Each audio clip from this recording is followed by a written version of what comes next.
rekam dan akan saya unggah ke YouTube supaya bisa dipelajari kembali. Oke, terima kasih Mas Adit. Mungkin yang kedua Mbak Atisha silakan, yang ketiga Mbak Atisha silakan, atau misalnya silakan. Sebenarnya bebas aja mungkin, apa yang mau disampaikan mungkin, untuk perbaikan setengah semester ini. Sama sih Pak, sama Mas Adit. Menurut saya kalau pakai YouTube itu lebih efektif ya karena bisa sesuaiin kita bisanya kapan, terus Hmm. bisa diulang-ulang lagi gitu. Oke, oke. Sama Jadi, penggunaan emasnya, kalau menurut saya di kelas Bapak tuh paling maksimal gitu. Jadi sangat membantu kita untuk belajar lagi. oke. Jadi kalau saya lihat emasnya yang Bu Yana juga menurut saya cukup develop ya, cukup Hmm. apa namanya, lengkap. Jadi apa namanya, saya akan melanjutkan emas yang di Bu Yana ya. Jadi kan sudah sampai pertemuan ke-7, jadi saya akan lanjutkan di situ, melengkapi informasi-informasi termasuk video YouTube, kemudian rekaman perkuliahan. Nanti akan saya kumpulkan semua di emas.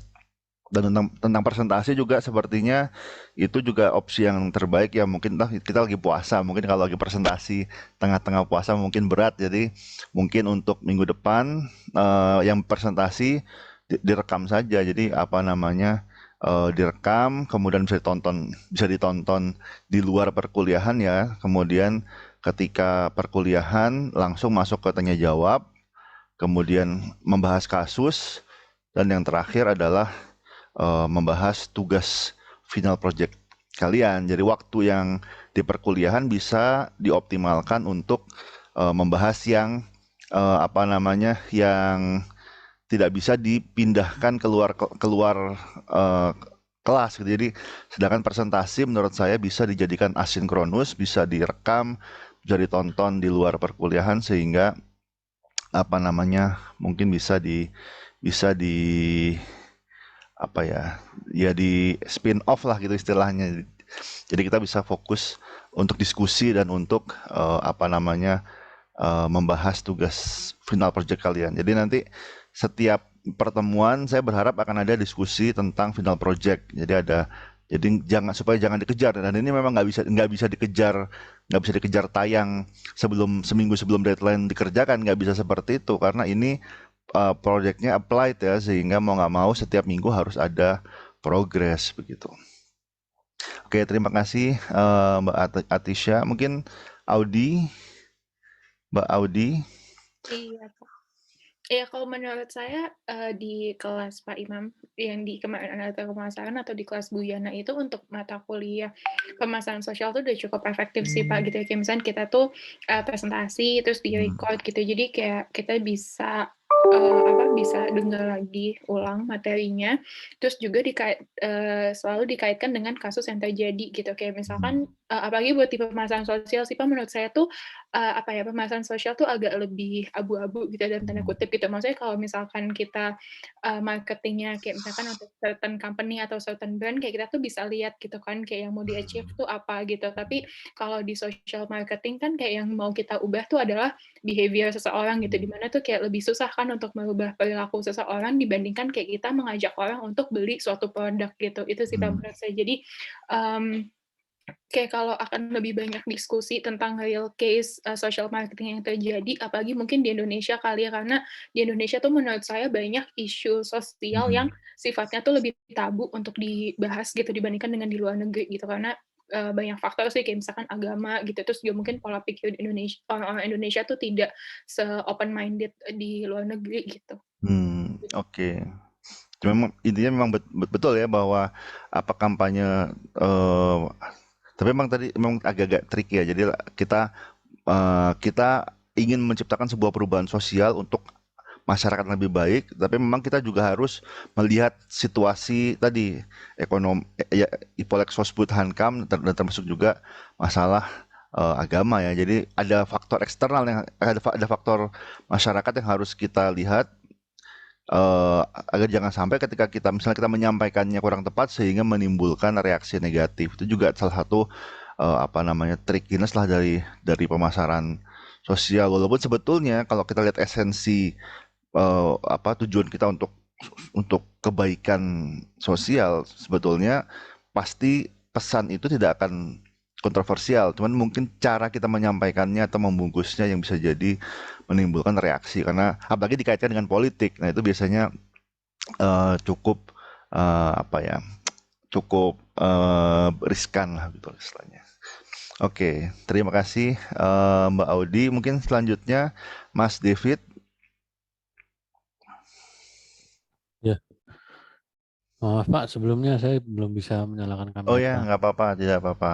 Ya, untuk sistem mungkin sama sih Pak, seperti teman-teman tadi sudah sampaikan. Mungkin yang bisa dipertahankan selain yang asinkronus YouTube itu memang sistem yang dari emas itu ya. Tadi Mbak Diva juga sempat mention, memang kalau dari semua beberapa dosen yang kita ikutin memang dari Pak Imam sangat efektif semuanya gitu dipusatkan di emas. Jadi kita mungkin yang sistem itunya Pak yang bisa dipertahankan untuk semester ke depan. Iya.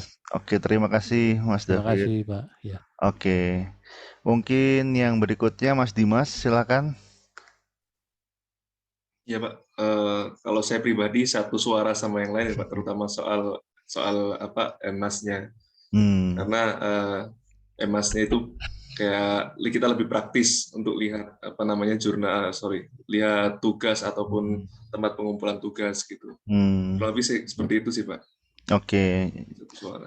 Oke, terima kasih. Jadi memang intinya memang emas itu seharusnya seperti itu ya. Cuman memang mungkin implementasinya berbeda-beda tergantung preferensi dosen. Ada dosen yang lebih suka pakai Google Classroom misalnya. Iya. Itu nggak apa-apa sebetulnya. Mungkin Tapi kekurangannya emas itu nggak ada notifikasi sih Pak. iya Nggak benar. seperti GCR. Betul, Nggak ada push betul. notification gitu. Ya mungkin bisa diusulkan lah untuk pengembangan ke depannya supaya sebenarnya kan kalau nggak salah kalau memang nyambung dengan SIAK ya harusnya punya identitas apa namanya informasi kontak teman-teman baik email atau apa namanya nomor telepon ya yang terdaftar di kemahasiswaan ya. Cuman memang tadi belum ada fiturnya saja. Oke, terima kasih. Mungkin Mbak Dinda silahkan. Atau bebas aja deh yang mau mungkin ada yang volunteer mau disampaikan jadi nggak usah satu persatu. Misalnya ada yang ingin disampaikan silahkan. Oke. Sebenarnya sama aja sih Pak sama teman-teman yang lain. Maksudnya poinnya lagi-lagi di emasnya itu. Soalnya kemarin yang marketing analytics tuh terbantu sama video-video YouTube yang Pak Imam kasih gitu. Jadi mungkin kalau misalkan sosial marketing, kalau misalkan memang ada contoh pemasaran sosial, bentuk kampanye, campaign dari apa namanya badan-badan tertentu gitu bisa dimasukkan di sana gitu Pak untuk contoh benar-benar real study case-nya gitu. Karena kan kita kan akan membuat final project yang berbentuk seperti itu ya Pak, program atau campaign gitu. Iya. Betul. Jadi apa namanya nanti sebentar saya cek dulu. Kan ada presentasi ya, ada presentasi di pertemuan ke-14. Jadi itu untuk pertemuan ke-14 itu nanti akan saya jadikan full online. Jadi udah nggak usah ada pertemuan, tapi masing-masing kelompok harus submit video sekitar 15 menit yang mempresentasikan melaporkan ya apa namanya project masing-masing. Jadi apa namanya nah nanti video itu nanti akan kemudian saya unggah ke YouTube gitu sehingga nanti bisa ada exposure lebih dari sekedar kelas. Jadi jangan sampai tadi kan kita ingin dampak ya, kita ingin ada dampak yang luas gitu. Kalau misalnya hanya presentasi di depan saya gitu kemudian nggak ada yang nonton atau yang nonton ya cuma kita aja. Jadi dampaknya nggak banyak. Tapi kalau misalnya kita bisa jadi kita apa namanya kita rekam kemudian kita unggah ke YouTube, kemudian banyak yang nonton itu nanti akan jadi manfaat. Jadi tujuan kita kan tadi siapa tahu dari project teman-teman ini ada spark atau ada menginspirasi orang lain untuk melanjutkan gitu kan. Begitu. Jadi apa namanya kurang lebih seperti itu atau mungkin kalau mungkin nggak semuanya saya unggah ya. Jadi mungkin kan rekaman kemudian mungkin akan saya pilih 3 terbaik atau mungkin juga semuanya sih kita lihat aja nanti sebenarnya nggak ada batasan kenapa harus hanya 3 sih tapi mungkin saya akan memilih top 3 kemudian akan saya buat satu video khusus tentang apa namanya intinya meng-highlight atau men-showcase gitu apa namanya hasil karya teman-teman gitu. Bahkan sebenarnya saya dengan Bu Yana dan Pak Nurdin kita sebenarnya berencana membuat sebuah tulisan di The Conversation terkait dengan mata kuliah ini gitu, karena pemasaran sosial ini tidak hanya sekedar mengajarkan marketing saja, tapi ada implikasinya bagaimana membuat apa namanya dampak yang besar bagi masyarakat. Jadi intinya kita akan membuat mungkin sebuah tulisan yang mengekspos bagaimana project dari teman-teman ini, dan kelas malam juga kan ada 2 kelas ya, itu bisa berpotensi menciptakan perubahan masyarakat gitu. Oke, terima kasih. Ada lagi yang mau disampaikan atau mau ditanyakan terkait dengan mungkin perkuliahan kita gitu selama setengah semester ke depan? Karena kita sudah kenal ya, jadi mungkin nggak usah kenalan lagi. Tapi intinya khusus spesifik untuk apa namanya perkuliahan ini, saya ingin mendapatkan feedback dari teman-teman. Oke, Mbak Indira silahkan. Iya Pak, makasih sebelumnya. Tadi sempat disinggung juga sama Bapak, gimana caranya kita metode yang terbaik buat project akhirnya itu loh Pak. Soalnya rasanya sih kemarin pas ngerjain si project sosial marketing ini kayak terlalu keteteran di akhir gitu ya Pak. Jadi kayak metode yang paling baik tuh gimana gitu. Buat upgrade si projectnya. Terus sama mau tanya sih Pak, kalau nanti untuk UAS, apakah hanya presentasi dari kelompok saja atau memang ada ujian lagi gitu Pak? Karena kemarin juga tiba-tiba Bu Yana ada proposal juga, ada ujian juga, jadi sempat kayak loh kok jadi 2 gitu. Oke. Kalau di silabus itu ada final examination. Jadi ada final paper group assignment 20%, dan ada final examination 20%. Jadi nanti akan ada UAS. Cuman bentuk UAS-nya seperti apa nanti belum ditentukan karena masih harus dibicarakan dengan Pak Nurdin. Kalau memang misalnya kita mungkin akan saya coba tanyakan ke Pak Nurdin, kalau memang misalnya terlalu berat dari sisi bebannya yang karena ada final project ya, mungkin nanti bagaimana UAS-nya itu bersinergi dengan final project-nya, jadi tidak membebani. Jadi artinya mungkin bisa jadi semacam kasus atau semacam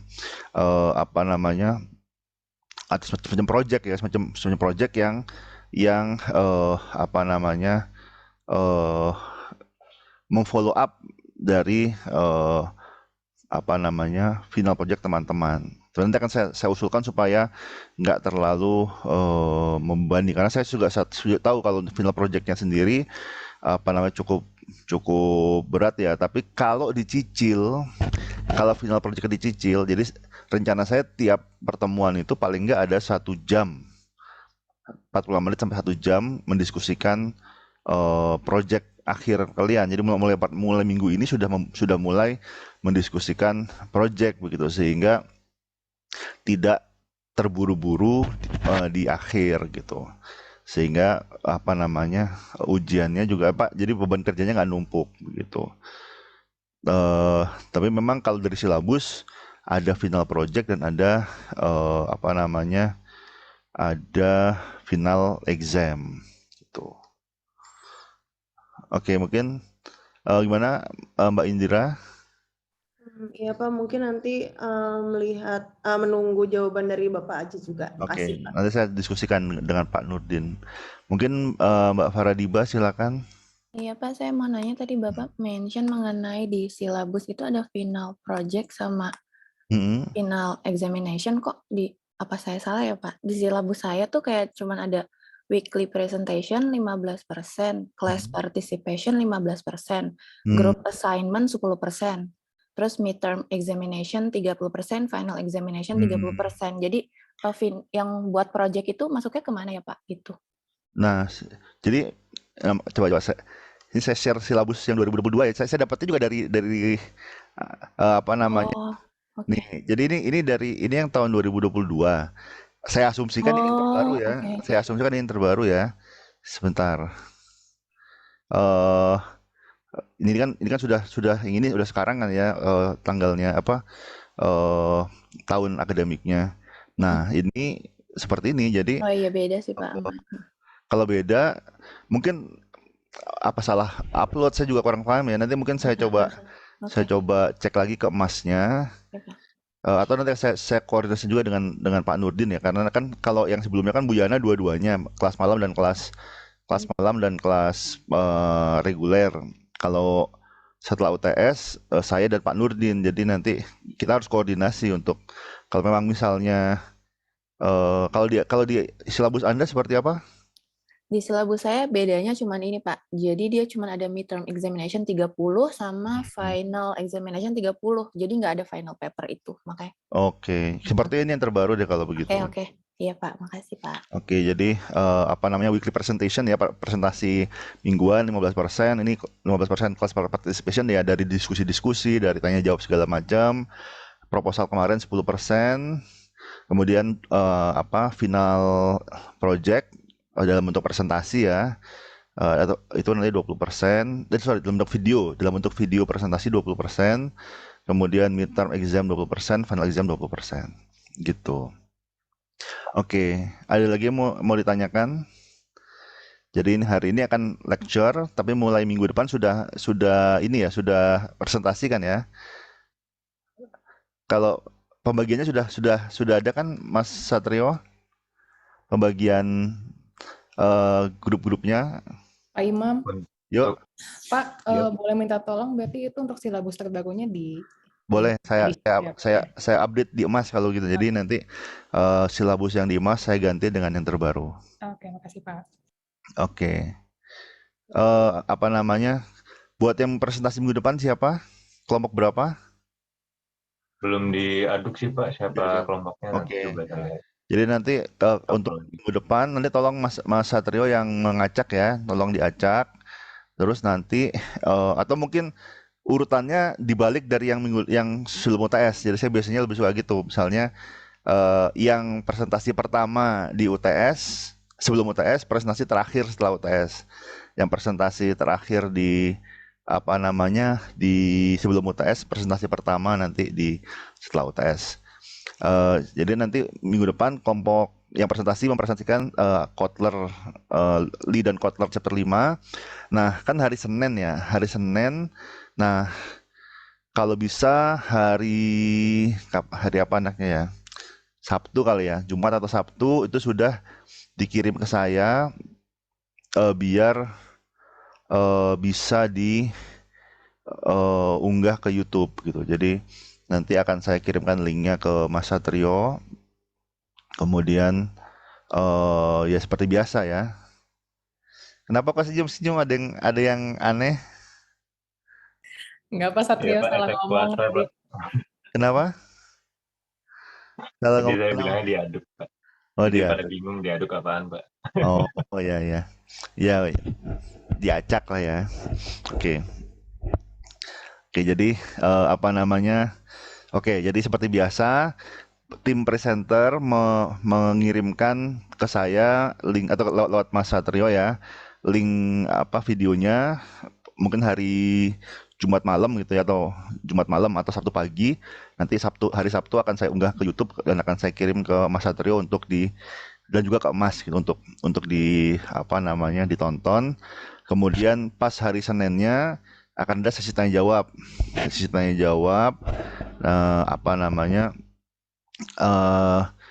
Mungkin bedanya nggak wajib nanya, tapi intinya ya tadi yang nanya akan jadi nilai sebetulnya. Jadi kalau wajib nanya kan pasti artinya nilainya sama semua. Jadi mungkin saya batasi pertanyaannya karena kita butuh waktu buat diskusi dan kasus ya. Jadi mungkin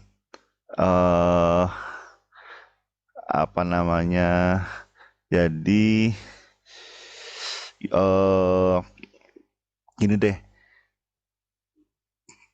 tim presenter akan memilih 5 pertanyaan gitu. Jadi maksimal 5 pertanyaan dipilih oleh tim presenternya. Jadi artinya yang mau nggak mau dalam satu sesi maksimal ada 5 penanya. Ada 5 kali 25, ya mungkin nanti distribusinya nanti bisa cukup merata lah ya. Tapi intinya jadi lebih kompetitif untuk sistem tanya jawabnya, dan itu akan jadi nilai untuk partisipasi. Oke, ada yang mau ditanyakan tentang prosedur kita untuk presentasi dan tanya jawab? Oke, kalau nggak ada, kita langsung masuk ke materi hari ini, yaitu 10 Step Social Marketing Plan. Dan mungkin ya materi hari ini hanya menjadi overview saja sebetulnya, karena mayoritas akan dibahas justru oleh teman-teman sendiri di presentasi mingguan. Jadi step 1, 2 minggu depan, step 3, 4 2 minggu lagi, step 5, 6 pertemuan ke-11, kemudian step 7, step 8 sampai 10 ini cukup banyak juga. Kemudian pertemuan 14 sudah langsung presentasi final project. Jadi harapannya ketika bagian pertama ini sudah langsung dimengerjakan, jadi sambil, atau paling tidak sudah punya gambaran ya, jadi apa sih yang harus dilakukan di bagian step 1, step 2 dan seterusnya, sehingga ketika sudah sampai step 10 sudah benar-benar diimplementasikan. Mungkin saya switching dulu. Oke. Ini dari presentasi dari buku Lee dan Kotler, Social Marketing Influencing Behavior for Good, chapter 2 ya. Nah, jadi mungkin menggambarkan dulu ini summary dari 10 langkah perencanaan untuk social marketing. Pertama, menjelaskan latar belakangnya, tujuan dan fokusnya, dan melakukan situation analysis. Dan mungkin ini sudah dilakukan di proposal seharusnya ya. Jadi sudah ada di proposal dengan melakukan literatur review, colleague interview yang melakukan wawancara, dan kajian pustaka. Setelah itu mulai dengan memilih target audience. Nah, target audience ini ya tadi sama seperti marketing, segmentasi, targeting, positioning. Setelah itu memilih apa yang menjadi objektif, specific behavior atau conversion behavior yang menjadi fokus, kemudian apa goals-nya. Ya mungkin sedikit mirip-mirip sama digital marketing kali ya. Jadi ada behavior yang menjadi conversion, tidak harus penjualan. Kalau di analitika pemasaran nggak harus sales. Kalau di dalam sosial marketing jelas bukan sales, tapi suatu perilaku yang lain. Mengidentifikasi target audience, barriers, motivators, dan competition. Jadi competition di sini termasuk perilaku yang menjadi competitors. Misalnya kita ingin mempromot sebuah perilaku hidup sehat, maka kompetitorsnya adalah perilaku gaya hidup yang tidak sehat atau yang kurang sehat. Kemudian menyusun sebuah positioning yang diharapkan. Ini formative research. Mungkin juga saya belum baca detail proposal teman-teman. Sudah saya download tapi belum saya baca. Tapi kurang lebih ini sebagian sudah tercapture dalam proposal juga. Jadi sebetulnya yang sudah dilakukan di proposal itu seharusnya sudah sampai tahapan 6 sebetulnya. Sudah ada, atau paling nggak 5 lah ya, 5. Kemudian yang berikutnya ada positioning tertentu yang diharapkan. Kemudian mengembangkan sebuah marketing mix. Jadi bisa 4P, bisa 7P. Tapi fokusnya adalah bukan pada menjual sebuah produk, tapi sebuah perilaku. Mempromot sebuah perilaku yang memecahkan sebuah permasalahan sosial atau menciptakan sebuah perbaikan di masyarakat begitu. Kemudian ada outline, dan ini sudah implementasinya, ada rencana untuk evaluasi dan monitoring, budget dan funding resources, dan yang terakhir adalah perencana implementasi. Nah, mungkin kita akan di dalam diskusi-diskusi kita mungkin kita akan lebih banyak ke yang ini, atau mungkin pertama, mungkin awal-awal kita akan merevisit 1, 2, 3 sampai 6. Kemudian setelah itu baru kita akan melanjutkan ke marketing mix, kemudian evaluasi, monitoring, budget, dan implementasi. Dan harus digarisbawahi, proposal kalian itu harus dilakukan gitu, harus dijalankan. Jadi benar-benar kalian harus menjalankan sebuah kampanye pemasaran sosial untuk menciptakan perubahan sesuai dengan apa yang menjadi target perilaku yang sudah teman-teman putuskan begitu. Jadi ya ini bukan ya sambil kita belajar ya pastinya, tapi bukan main-main. Kita benar-benar berusaha untuk menciptakan sebuah perubahan, sebuah kebaikan lah ya, sebuah kebaikan sosial melalui kampanye pemasaran. Nah ini tadi ada 10. Nah detailnya akan dibahas di masing-masing pertemuan ya. Tapi saya akan memberikan overview-nya dulu. Di sini background apa yang menjadi social issue, menjadi masalah sosial yang ingin ditanggulangi, dan juga fakta-fakta apa yang mendukung atau fakta-fakta apa yang misalnya bisa jadi laporan atau artikel berita atau hasil penelitian yang mendukung bahwa permasalahan sosial ini ada dan penting untuk ditanggulangi, penting untuk diatasi. Kemudian purpose-nya, apa sih yang menjadi potential impact, apa yang menjadi dampak, apa sih manfaatnya dari kampanye ini, dan what difference will it make? So jadi ini so what, jadi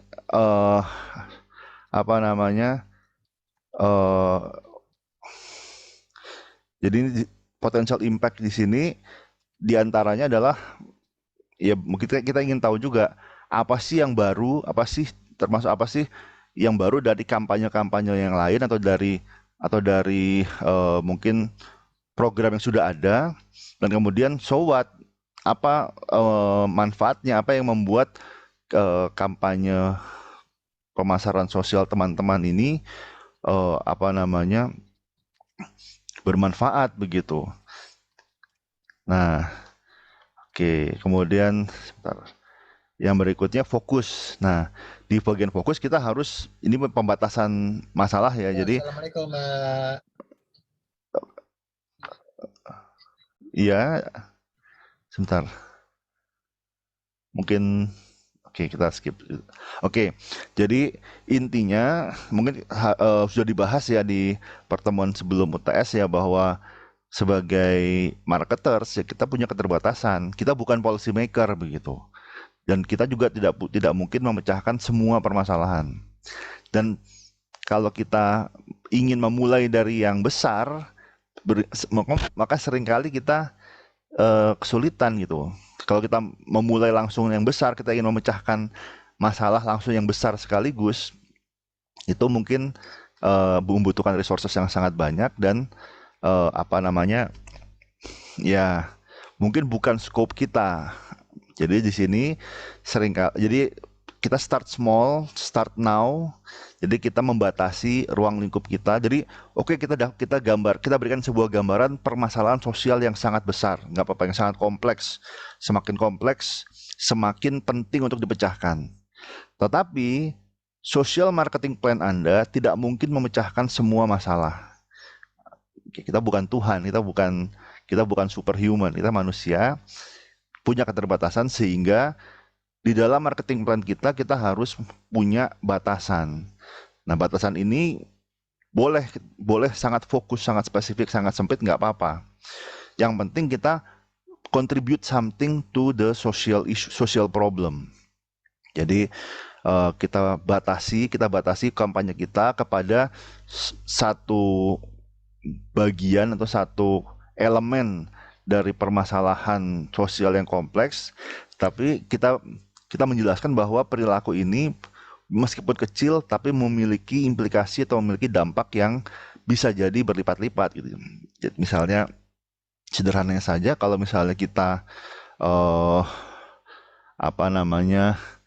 misalnya kita menghemat energi dalam bentuk apa? Misalnya dalam bentuk mengurangi perjalanan menggunakan mobil, katakanlah kita switching ke public transport. Katakanlah jika satu kali perjalanan commuting lah, pulang pergi itu bisa mengeluarkan karbon sekian kilogram. Nah, jika kampanye ini dilakukan cukup masif sehingga mencapai sekian pengguna kendaraan bermotor selama sekian tahun, maka efeknya akan menjadi besar. Tapi jadi hanya dengan jadi mungkin kita tidak berusaha memecahkan climate change secara umum, tapi kita mengkampanyekan sebuah perilaku yang jika berakumulasi dengan cukup economy of scale bisa membantu mengurangi dampak atau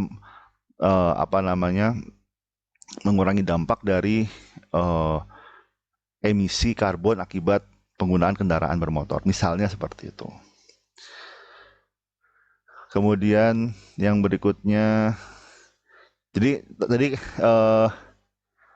saya belum baca lagi ya proposalnya. Mungkin nanti setelah ini sambil kalian mendiskusikan tentang proposal, saya akan baca, saya akan lihat lagi. Tapi intinya adalah kita boleh menetapkan permasalahan sosial yang kompleks, tapi kita start small. Biasanya jadi kunci keberhasilan dari pemasaran sosial adalah kita tidak menggigit lebih dari yang kita mampu gigit gitu. Jadi kita menggigit apa yang bisa kita lakukan dan nggak harus besar. Jadi yang kecil pun, yang sedikit pun bisa berkontribusi kepada permasalahan yang lebih besar. Oke, ini saya skip aja, ini sudah dijelaskan.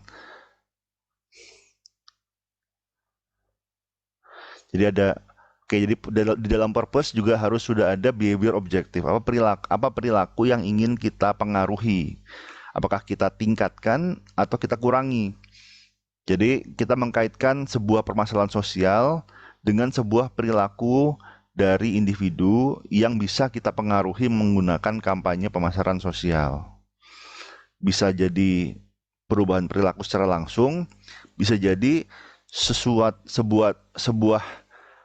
informasi yang perlu diberikan atau keyakinan yang perlu atau perlu diyakinkan yang kemudian bisa berkontribusi kepada perubahan perilaku.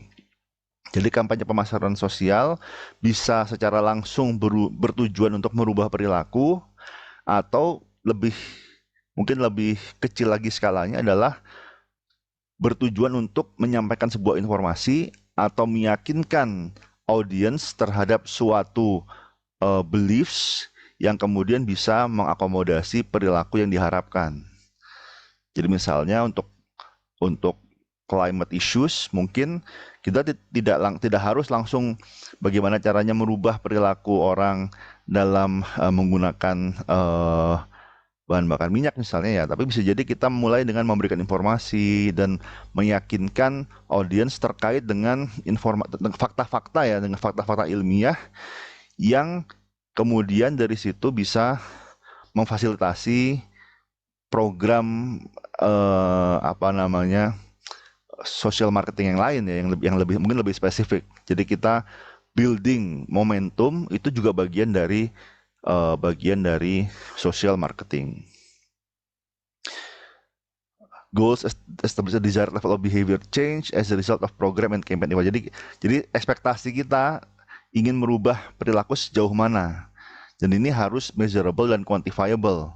Jadi harus ada ukurannya, harus ada suatu ukuran, dan ya mungkin kalau boleh mengkaitkan dengan mata kuliah analitika pemasaran, atau ini kan social marketing in digital era. Artinya kalian akan menggunakan tools yang mostly menggunakan teknologi digital, menggunakan sosial media, menggunakan internet, sehingga seharusnya ada matriks yang bisa diukur dari interaksi tersebut. Jadi sederhananya aja kalau menggunakan sosial media, berapa engagement rate-nya. Jika menggunakan Twitter, ketahuan misalnya berapa yang like, berapa yang share, berapa yang retweet misalnya. Jadi perlu ada ukuran, baik ukuran antara. Jadi kalau like, share dan seterusnya itu yang antara ya, belum sampai final. Tapi kita juga bisa mengukur yang finalnya, yang benar-benar sebuah perubahan perilaku yang real begitu. Ya mungkin bisa menggunakan survei atau menggunakan menggunakan survei. Kalau data perilaku sih agak susah ya. Mungkin menggunakan survei untuk mengcapture apakah ada dampak perilaku sebelum dan sesudah kampanye tadi begitu. Kemudian tujuan kampanye ultimate, jadi yang tujuan akhirnya adalah adanya manfaat. Jadi kita menciptakan sebuah manfaat, menciptakan berupa kebaikan masyarakat. Baik tadi kita membantu memecahkan sebuah permasalahan sosial, dan ada banyak sekali permasalahan sosial ya, mulai dari kesehatan, dari lingkungan, dari kesejahteraan, banyak sekali permasalahan. Atau kita menciptakan sebuah perilaku yang positif gitu. Jadi ya sebenarnya memecahkan masalah atau menciptakan sebuah kebaikan yang sebelumnya belum ada. Dan ini sebetulnya yang pertama adalah nanti pasti kan ada budget, ada funding ya. Dan menurut saya nggak ada salahnya juga kalau misalnya teman-teman bisa berkolaborasi atau bisa melihat kira-kira organisasi apa yang kira-kira bisa mungkin bekerja sama, berkolaborasi, baik dari sisi resources ataupun yang lain, mungkin sebagai sponsor atau apa, tidak dilarang begitu. Jadi misalnya kampanye teman-teman mungkin kalau tanpa sponsor bisa mencapai impact-nya 100, tapi dengan ada sponsor, dan sponsorship tadi bisa jadi menjadi salah satu indikator ya, salah satu indikator keberhasilan atau indikator proses dari keberhasilan kampanye begitu. Bagaimana menggalang resources, tidak harus dana ya, tapi bisa juga tenaga, misalnya kita bersinergi dengan kampanye yang sudah ada misalnya, atau kita membantu kampanye yang sudah ada. Tapi tadi in the end kita ingin harus ada ukurannya, harus ada apa yang menjadi desired behavior, targetnya seperti apa, kemudian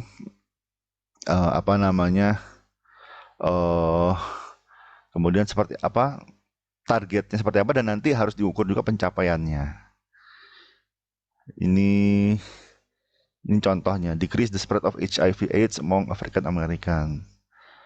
Oke, kemudian fokus di sini narrow, jadi fokus kepada salah satu perilaku yang spesifik dan tadi yang berkontribusi kepada memecahkan masalah yang lebih besar. Ini saya skip saja. Oke, ini beberapa poin untuk mengevaluasi apakah ada perilaku yang spesifik yang bisa dipromosikan untuk memecahkan permasalahan sosial. Karena seringkali behaviornya itu nggak jelas gitu, behaviornya tidak spesifik. Misalnya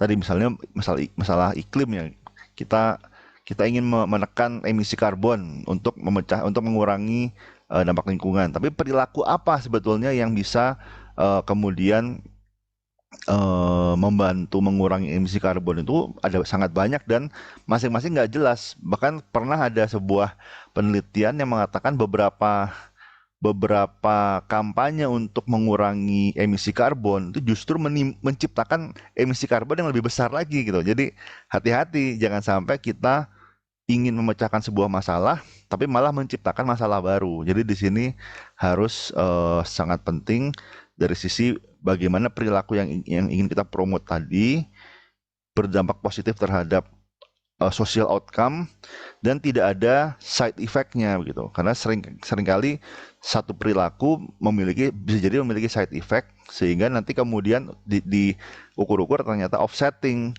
dia memberikan social good pada satu sisi tapi kemudian mengurangi social good pada aspek yang lain. Ini harus diwaspadai. Jangan sampai perilaku yang kita promote ternyata hanya memindahkan satu masalah ke masalah yang lain. Jadi tidak mengurangi masalah, tapi hanya memindahkan saja. Kemudian market supply, apakah sudah diaddress oleh organisasi lain? Jadi apakah sudah ada organisasi lain yang menangani? Kalau sudah ada, ya bisa jadi kita tidak usah bikin baru, tapi bagaimana kita mensupport kampanye yang sudah ada, begitu. Kemudian apakah ini good match dengan sponsoring organization? Tadi ya, jika teman-teman berniat untuk mencari sponsor, maka harus dilihat cocok nggak dengan kampanye ini, cocok nggak dengan organisasi yang memberikan sponsor, begitu. Jadi termasuk bagian dari social marketing adalah bagaimana menarik funding, untuk funding berupa donasi atau berupa berupa yang lain ya. Jadi untuk mendanai kampanye pemasaran sosial ini. Oke. Impact on social issues. Jadi area apa yang paling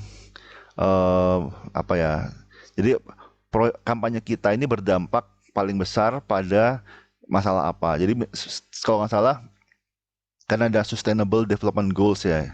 Itu menurut saya menjadi starting point ya. Jadi ketika teman-teman mengusulkan sebuah kampanye pemasaran sosial, maka seharusnya dikaitkan pada ini SDG yang mana nih. Karena ada cukup banyak, ada 17 kalau nggak salah ya.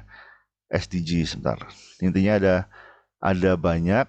Nah, nggak mungkin kita memecahkan semua, tapi di antara sekian SDG itu SDG yang mana yang menjadi poin yang paling yang kampanye Anda berkontribusi pada SDG yang mana. Itu mungkin poin satu yang akan didiskusikan nanti ya. Setelah ini didiskusikan bagaimana kampanye Anda mendukung Sustainable Development Goals. Kemudian yang kedua, melakukan sebuah analisis situasional. Ini standar ya sebenarnya, strength, weakness, opportunity, dan threat. Dan sepertinya sudah dibahas juga di proposal Anda seharusnya. Jadi strength and weakness terkait dengan internal tim Anda. Jadi strength and weakness. Jadi resources yang Anda punya, kemudian kekurangan apa yang Anda, atau keterbatasan apa yang Anda punya, kemudian opportunities dan threat ini tergantung dengan ini mengacu pada eksternal, pada kesempatan yang ada di lingkungan, misalnya sponsorship, atau misalnya ada kompetisi. Kadang-kadang ada kompetisi-kompetisi yang memang mensupport social marketing, sehingga kalau misalnya sekalian aja di attach dengan kompetisi tersebut, maka akan jadi bersinergi. Itu bisa menjadi peluang untuk meleverage atau untuk membesarkan kampanye pemasaran sosial Anda. Kemudian threats ini ancaman yang harus kita waspadai, jangan sampai kita terdampak oleh threats ini. Nah, oke. Jadi banyak hal yang ada di sini seringkali tidak berada di dalam kendali langsung dari teman-teman. Jadi sudah given, sudah nggak bisa diapa-apain kadang-kadang. Tetapi beberapa situasi ini bisa ditanggulangi atau bisa dimatchingkan. Situasi yang lain ya harus diterima, tapi bagaimana kita mengakalinya dengan mungkin membatasi masalah atau dengan memilih strategi yang mungkin membuat kita mampu untuk melewati weakness maupun threats yang kita punya. Review of past or similar effort. Jadi kita melihat juga kampanye-kampanye yang sudah ada baik di Indonesia maupun luar negeri yang sejalan dengan kampanye yang sudah yang diajukan oleh teman-teman. Jadi jadi mengkaji buat penelitian kampanye pemasaran sosial yang sudah ada di masa lalu terkait dengan apa sih yang mau dipecahkan oleh kampanye pemasaran sosial teman-teman. Yang ketiga adalah selecting target market. Jadi ini mungkin sudah bosan kali ya, karena di hampir semua mata kuliah marketing pasti ada segmentasi, targeting, positioning. Di sini kita memilih target market kita. Kalau dalam marketing umum, jadi ya konsumen atau pembeli yang memiliki kebutuhan yang mirip atau serupa dengan karakteristik yang serupa yang bisa dipenuhi ekspektasinya oleh perusahaan. Jadi intinya kita nggak mungkin memuaskan semua orang, maka dengan segmenting dan targeting kita cukup memuaskan sekelompok orang saja, tapi kita memuaskannya pada tingkat yang lebih tinggi. Jadi katakanlah kita menggunakan mass marketing kepada semua orang, mungkin kita hanya bisa memuaskan 50. Tapi kalau kita memilih satu segmen saja dan kita optimal dengan segmen tersebut, maka kita bisa memuaskan satu segmen tersebut pada level 80. Jadi di sini dengan kita melakukan segmentasi dan targeting, maka kita bisa mengoptimalkan marketing effort kita untuk memuaskan konsumen. Nah, di sini konsumen adalah audiens yang ingin kita rubah perilakunya. Artinya kalau kita ingin, tadi kembali ke analogi pertama ya, kalau kita ingin merubah dunia ya dengan resources kita ya mungkin sangat susah, terbatas, kita mungkin nggak ada yang dengar. Tapi kalau kita memulai dengan yang terdekat, yang bisa diakses oleh teman-teman, maka di situ probabilitas berhasilnya jadi lebih tinggi begitu. Ini langkah segmentasi pertama, membagi market menjadi kelompok yang lebih kecil. Jadi dalam hal ini misalnya menyasar misalnya Indonesia atau Pulau Jawa misalnya. Ini kemudian dibagi-bagi lagi menjadi yang lebih kecil.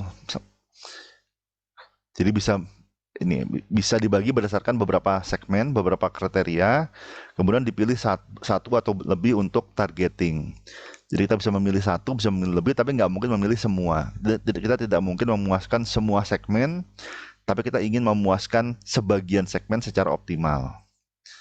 Nah, ini ada beberapa variabel yang digunakan. Pertama, geografi tadi. Kita nggak mungkin satu Indonesia mungkin susah. Oke, kita fokus kepada Pulau Jawa misalnya. Pulau Jawa juga susah. Oke, kita fokus kepada Jabodetabek misalnya, atau Jawa Barat saja misalnya. Kemudian demografi itu misalnya dari sisi usia, kemudian dari sisi sosial ekonomi status, kemudian dari sisi mungkin profesi. Jadi variabel demografinya ya, gender misalnya, apakah kita ingin membatasi pada wanita saja atau laki-laki dan perempuan, kemudian usianya berapa, ini semua masuk demografi. Sebentar. Oke, jadi kembali ke geografi ya. Jadi kita bisa membagi pasar kita atau audiens kita berdasarkan area, tadi apakah negara, apakah provinsi, kota, pulau, dan seterusnya, berdasarkan intensitas. Jadi misalnya apakah kita ingin menyasar di urban, misalnya di pusat kota misalnya ya, atau di suburban, atau di kampung, di desa-desa, itu nanti akan berbeda kampanyenya. Nah, mungkin untuk teman-teman mungkin fokusnya sebaiknya di kota besar ya, karena kalau untuk di kampung, di pedesaan mungkin tidak bisa menggunakan sosial media atau internet, karena ada keterbatasan dari situ. Mungkin lebih besar dampaknya kalau kampanyenya difokuskan di kota besar. Kemudian iklim, apakah iklim ini terutama kalau untuk global ya, utara, selatan, apakah tropis, subtropis, itu ternyata bisa berpengaruh. Kemudian demografi, di sini ada usia, jenis kelamin, ukuran keluarga, life cycle keluarga. Life cycle ini apakah dia masih single, apakah dia sudah menikah dan belum punya anak, ataukah menikah dengan anak 1 hingga 2, apa menikah dengan anak di atas 2, kemudian menikah, punya anak tapi anaknya sudah dewasa, sudah kerja, itu semua ada life cycle-nya. Bahkan pensiun itu nanti masing-masing ada life cycle-nya. Income ini juga masuk juga social economic status ya, biasanya dikaitkan dengan income, education, kemudian pekerjaan, agama, ras, mungkin ini generasi sama dengan usia sebetulnya, kemudian nasionalitas, apakah jadi yang asal negara begitu. Ini contoh tentang imunisasi ya, mungkin kalau salah saya baca yang ada satu yang tentang booster ya, itu mungkin menarik juga begitu. Tapi memang perlu dipikirkan ya, apakah goals-nya harus audiensnya booster atau cukup menyampaikan informasi-informasi yang relevan, yang faktual ya, terkait dengan booster tadi gitu, efektivitasnya, side effect-nya dan seterusnya. Itu juga menjadi satu pertimbangan, apakah dan juga mungkin menyasar kepada segmen tertentu ya, mungkin misalnya yang di atas umur berapa sih? Sebenarnya booster bisa sampai usia sekolah juga sudah bisa sekarang, tapi mungkin fokusnya lebih ke arah yang usia kerja misalnya ya. Kemudian atau yang usianya sudah senior, mungkin di atas 65 dan seterusnya. Itu bisa menjadi pertimbangan. Jadi siapa yang menjadi target market kampanye pemasaran teman-teman, tidak harus semua masyarakat Indonesia. Kita bisa membatasi misalnya hanya laki-laki saja, atau hanya perempuan saja, atau hanya yang usianya sekian hingga sekian saja, tergantung dari prioritas. Jadi skala prioritas, kita ingin memaksimalkan kampanye kita dengan memfokuskan kepada orang-orang yang paling membutuhkan, atau paling terdampak, atau paling mungkin paling vulnerable bisa jadi ya. Jadi kalau kita orang-orang yang usia 65 ke atas ini rentan, cukup vulnerable dengan COVID misalnya, sehingga mungkin kampanye untuk booster mungkin perlu ditekankan kepada yang usianya 65 ke atas, misalnya seperti itu.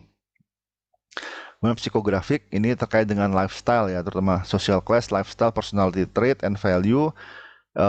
Misalnya apakah dia high self esteem, moderate atau low self esteem, kemudian apakah dia risk taker, risk averse, ini semua psikografik. Dan cara kita komunikasi dengan orang yang terbuka dengan pengalaman baru dan orang yang introvert misalnya itu berbeda, makanya kita memetakan juga kira-kira segmen kita ini psikografisnya seperti apa begitu. Nggak harus detail juga, tapi mungkin kita pilih variabel psikografi yang relevan gitu, dengan dengan permasalahan sosial yang ingin kita pecahkan gitu. Misalnya di sini domestic violence, KDRT ya, KDRT. Nah, dan di situ ternyata self esteem itu berpengaruh pasti. Jadi mungkin wanita yang memiliki low self esteem menjadi lebih vulnerable terhadap KDRT dibandingkan dengan wanita yang high atau moderate self esteem mungkin. Jadi di sini bisa jadi kampanye untuk mengurangi atau untuk memecahkan atau mengurangi KDRT, atau mendorong korban KDRT untuk melapor misalnya. Itu bisa difokuskan kepada yang paling vulnerable, dalam hal ini misalnya yang memiliki low self esteem. Kemudian behavioral segmentation ini membagi berdasarkan knowledge, attitude, use atau response terhadap sebuah produk. Jadi ini sebenarnya tidak hanya di pemasaran sosial ya, tapi bisa dikaitkan dengan pemasaran sosial. Jadi occasion. Jadi kapan sebuah produk digunakan. Jadi misalnya apa ya? Kalau di Indonesia sih nggak terlalu ini ya, tapi kalau di luar negeri yang saya tahu, di Australia, mereka punya cukup banyak cukup banyak kejadian kecelakaan akibat atau kematian akibat mengkonsumsi minuman keras gitu. Sehingga mereka sangat butuh dengan kampanye pemasaran sosial untuk responsible drinking gitu, misalnya bertanggung jawab, kemudian terutama ketika sedang di luar, karena paling banyak kecelakaan ketika orang minum-minum di bar misalnya, pulang naik mobil tabrakan atau kemudian berantem kemudian dan seterusnya. Itu jadi occasionnya adalah ketika dia minum-minum di bar, itu occasion. Kalau konteks Indonesia apa ya occasion yang belum terbayang sih buat saya. Tapi intinya ya tadi, ketika kita ingin memecahkan sebuah masalah, kita ingin lihat apakah ini sesuatu masalah atau perilaku yang terjadi terus-menerus atau kapan saja tanpa ada pola tertentu, atau ini perilakunya berpola nih. Kita tahu bahwa misalnya KDRT kapan sih atau ya kapan biasanya umumnya terjadi KDRT misalnya, atau tingkat tertinggi KDRT ada di misalnya kapan, apakah di akhir minggu, apakah di tengah minggu. Jadi dengan kita memahami polanya, maka kita bisa memfokuskan kampanye kita kepada occasion tertentu begitu. Apalagi yang terbayang ya occasion tertentu ya.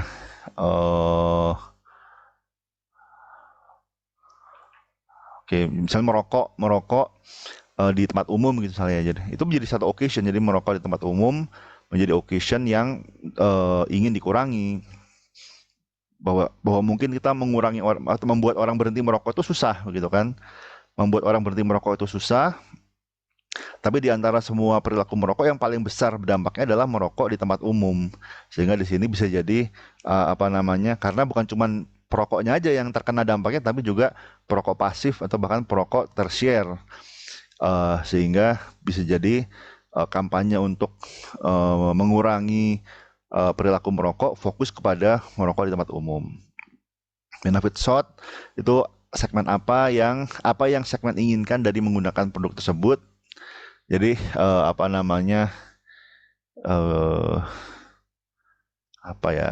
misalnya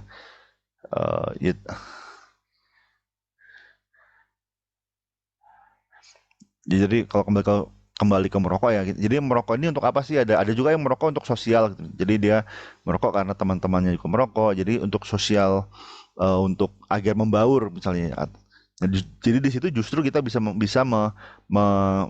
fokus. Misalnya kita ingin kampanye yang anti rokok misalnya ya, kita bisa fokus kepada bagaimana teman yang baik itu nggak harus ikut-ikutan ketika temannya merokok gitu, misalnya seperti itu. Jadi ada benefit yang ingin kita mungkin kita cut, jadi sehingga dia tidak lagi atau berkurang kecenderungannya merokok ketika itu untuk tujuannya untuk sosial, untuk ikut-ikutan begitu. Usage rate di sini, ini tadi ya intensitas penggunaan ya. Kalau misalnya perokok pun juga ada perokok yang mungkin dia merokok 1-2 batang sehari, ada yang merokok 1-2 batang dalam 1 jam, ada yang 1 pak dalam sejam misalnya, atau jadi tingkat penggunaannya pun juga berbeda-beda. Ada yang heavy user, ada yang moderate user, ada yang light user, ada yang non user. Biasanya tadi kita menyasar yang ini, apakah yang heavy user kita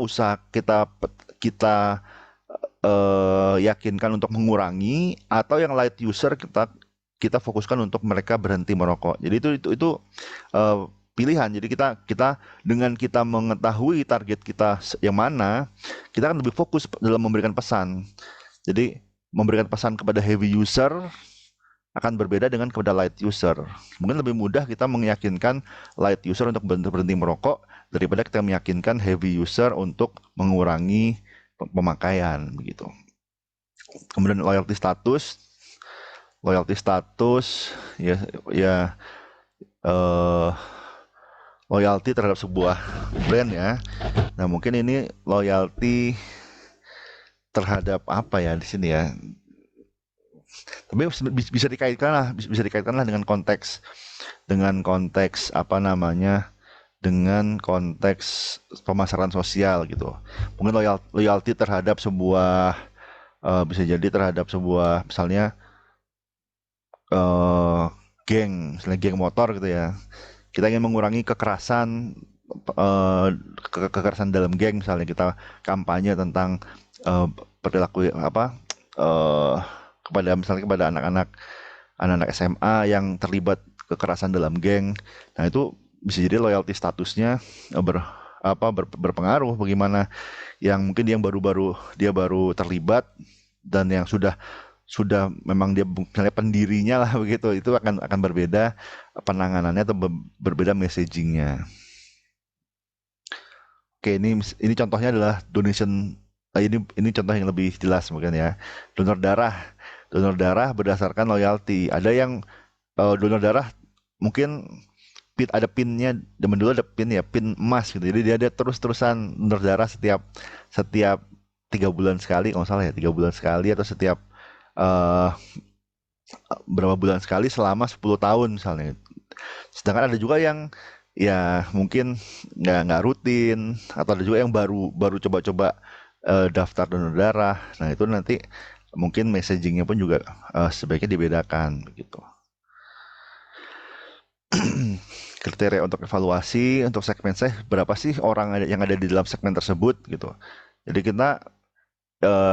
kita ingin menyasar segmen yang tidak terlalu kecil, tidak terlalu besar. Kalau terlalu besar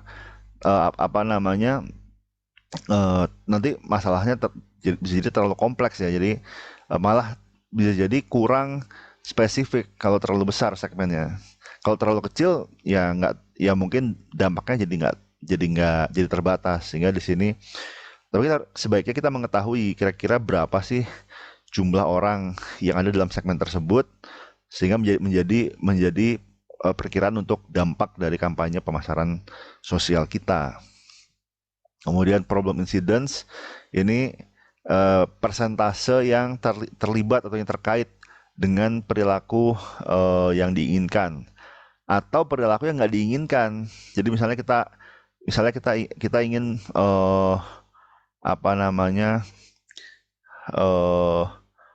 kampanye untuk mengurangi rokok, mengurangi konsumsi rokok misalnya ya. Kita segmennya adalah anak-anak atau remaja di bawah 17 tahun. Nah, kita ingin tahu berapa sih yang merokok, yang misalnya ada data ternyata 20%. Itu problem incidence. Kemudian problem severity, ini konsekuensinya. Jadi bagi yang melakukan perilaku yang tidak diinginkan ini dampaknya seperti apa gitu. Jadi kita ingin melihat yang vulnerable, yang dampaknya besar gitu. Semakin besar dampaknya, semakin tinggi prioritasnya bagi kita untuk dibantu gitu. Reachability, seberapa mudah diidentifikasi dan dijangkau. Kalau misalnya tingkat insidensnya tinggi, kemudian dampaknya sangat besar pengaruhnya, tapi susah dijangkau, ya susah juga bagi kampanye kita untuk bisa menciptakan perubahan. Jadi di sini kita ingin segmennya nggak terlalu besar, nggak terlalu kecil, insidensnya tinggi, severity-nya tinggi, tapi reachable, bisa kita jangkau, bisa reachable di sini yang paling mudah adalah dengan sosial media, dengan kampanye dengan internet ya. Jadi tapi nggak semua orang bisa reachable dengan internet, begitu kan? Sebagai contoh ya, orang-orang yang mungkin di pedesaan mungkin nggak terlalu terlibat dengan sosial media gitu, sehingga kalau kita melakukan kampanye melalui sosial media untuk orang-orang yang di pedesaan, mungkin nggak terlalu berdampak begitu. Kemudian general responsiveness, seberapa ready, willing, and able to respond. Jadi seberapa responsif, seberapa mudah untuk dipersuasi gitu. Ada orang yang ya tadi mungkin dia sudah sangat loyal dengan sebuah perilaku sehingga susah diyakinkan gitu. Ini sudah dikerjakan oleh nenek moyang saya, sudah susah. Secara responsiveness dia rendah responsiveness-nya. Nggak bisa kita kampanye dengan poster-poster kemudian mengharapkan orang tersebut untuk kemudian berubah. Tidak mungkin, pasti butuh pendekatan yang lebih intens over time. Tapi ada juga orang yang memang sudah dari awal memang sudah predisposed ya, sudah cenderung tertarik, sehingga ketika ada informasi yang relevan dia kemudian menyambut begitu. Ada incremental cost, jadi terkait dengan biaya, kemudian responsiveness to marketing mix. Jadi secara spesifik bagaimana segmen tersebut akan merespon strategi pemasaran sosial yang sudah disusun. Jadi kalau general responsiveness lebih ke responsiveness terhadap isunya, misalnya isu iklim, isu perubahan iklim. Ada yang sangat responsif, ada yang bahkan nggak percaya, itu hoax, nggak percaya dengan isu perubahan iklim. Nah, tapi lebih spesifik lagi, ada juga responsif terhadap marketing mix-nya. Orang yang, oke, saya percaya, saya responsif terhadap isu iklim. Tapi saya nggak suka sosial media, saya nggak terlibat di sosial media. Saya misalnya, saya nggak pakai WhatsApp, saya nggak pakai Facebook, nggak pakai Twitter. Maka dia nggak responsif terhadap marketing mix kita, begitu. Jadi, yang ini lebih spesifik kepada marketing mix-nya, kepada terutama promotion mungkin.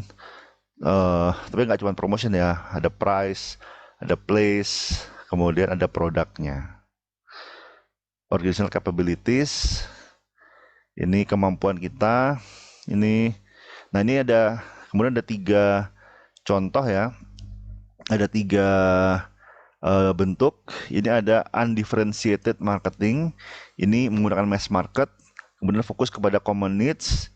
Nah, ini terus terang untuk teman-teman saya tidak menyarankan yang undifferentiated, karena ini membutuhkan resources yang sangat besar untuk melakukan undifferentiated social marketing. Kemudian ada juga differentiated marketing. Jadi memilih beberapa target dan mendesain secara terpisah untuk masing-masing segmen. Ini juga membutuhkan resources yang lumayan besar. Jadi karena benar-benar dibedakan, masing-masing segmen diberikan, didesain pesan yang terpisah. Nah, kemudian ada yang concentrated marketing. Nah, ini fokus kepada satu segmen atau lebih yang sangat spesifik, kemudian resources-nya dikonsentrasikan kepada satu atau sedikit segmen tersebut. Jadi ini yang saya rekomendasikan, karena tadi start small, tidak harus besar untuk memulainya, dan karena terkonsentrasi harapannya dampaknya akan jadi terasa begitu. Ini contohnya, mempromosikan folic acid untuk wanita di usia produktif, kemudian mengembangkan AIDS prevention untuk drug abuser. Jadi bukan untuk semua, tapi hanya untuk spesifik kepada orang yang menggunakan narkoba misalnya. Lebih spesifik lagi, menggunakan narkoba dengan suntik, itu udah cukup, udah sangat spesifik. Mendorong petani dengan yang memiliki hewan-hewan ternak untuk menjauhkan menyur itu kotoran hewannya ya dari air begitu. Nah, keempat, ada objektif dan goals. Apa yang kita inginkan dilakukan oleh audiens kita, atau knowledge apa yang kita inginkan dimiliki oleh audiens kita, atau belief apa yang kita inginkan untuk dimiliki oleh audiens kita. Intinya SMART ya, ada specific, measurable, achievable, ada timeliness. R-nya saya lupa R-nya apa. Pokoknya menggunakan kaidah SMART. Kemudian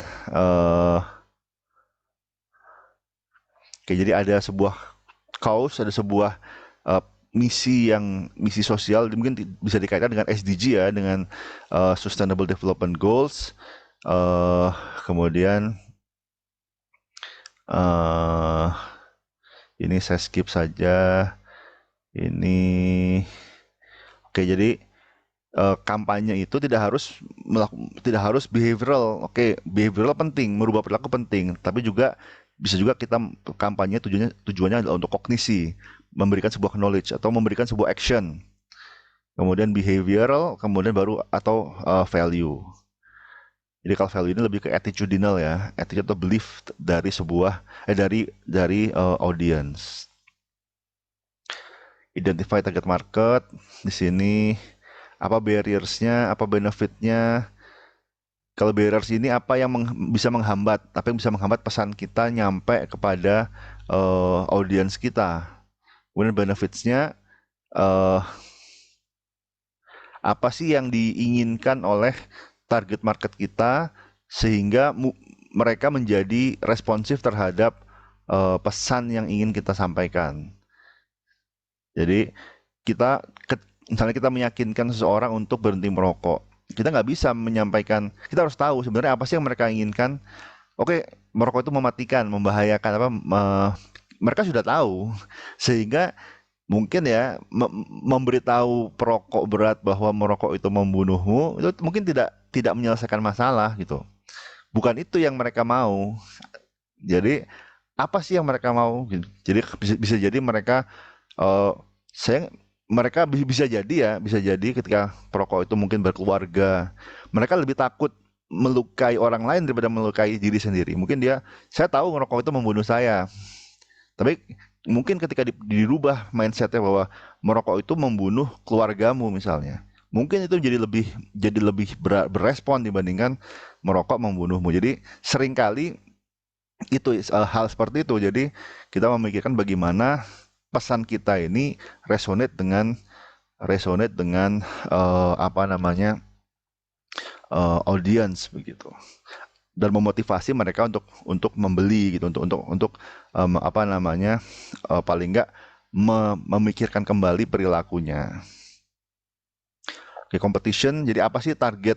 Kita punya target behavior yang ingin kita encourage. Nah, kita juga punya competition behavior. Jadi perilaku lain yang bisa dilakukan oleh audiens kita yang menjadi kompetisi begitu. Jadi misalnya drinking alone to work or having cigarette with a morning cup coffee. Ini perilaku yang ingin kita rubah gitu. Karena kita ingin mereka, seringkali kita mengcounter perilaku tersebut dengan perilaku yang lain. Misalnya daripada minum daripada minum kopi misalnya kita, karena kopi juga berdampak kesehatan ya. Misalnya daripada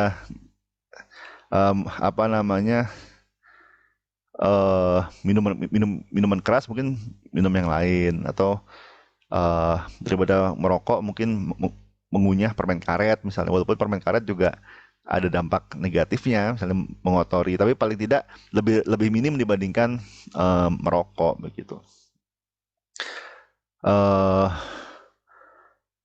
Organization who send message that counter or oppose the desired behavior. Jadi jadi seringkali artinya begini. Kenapa pemasaran sosial itu penting? Karena seringkali pemasaran komersial itu tahu bahwa produknya itu memiliki dampak sosial, tapi seringkali mereka malah menutup-nutupi atau bahkan berusaha menyembunyikan dampak negatif produk mereka dengan menampilkan sebuah image atau sebuah kesan yang bertentangan. Sebagai contoh, perusahaan rokok dari berpuluh-puluh tahun yang lalu sudah tahu bahwa merokok itu membunuh konsumen mereka. Sudah tahu dampak buruknya, sudah tahu. Tapi mereka tetap melakukan pemasaran, bahkan kampanye mereka sangat, waktu itu ya, sekarang sudah sangat regulated, sudah nggak bisa misalnya nggak bisa menampilkan rokoknya, nggak bisa, asapnya pun juga kalau salah mungkin dibatasi gitu ya. Tapi tetap perusahaan rokok tetap kampanye besar-besaran. Kita lihat bahwa sampai saat ini pun perusahaan rokok masih kampanye masif begitu. Dan kampanye mereka berusaha untuk menutup-nutupi atau berusaha untuk mengcounter persepsi negatif atau dampak buruk dari produk mereka. Nah, sehingga di sini ya dari sisi itu kompetisi kita.